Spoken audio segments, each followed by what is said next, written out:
ផ្លែភ្នៅត្រូវបានពលរដ្ឋមួយចំនួនស្គាល់និងដឹងពីអត្ថប្រយោជន៍សម្រាប់ជួយសុខភាពរហូតមកដល់ពេលនេះ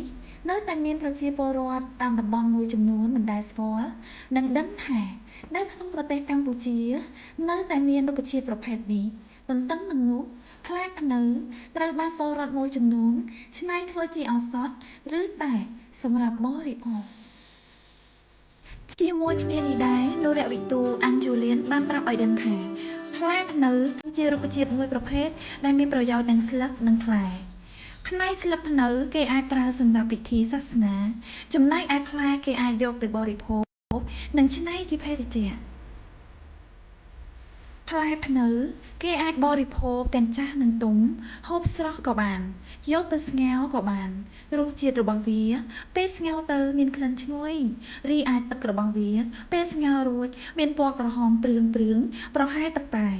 ប៉ុន្តែរសជាតិផ្អែមតិចហូបយូរទៅជក់ចិត្តនេះជាការបញ្ជាក់របស់លោកអាំងជូលៀន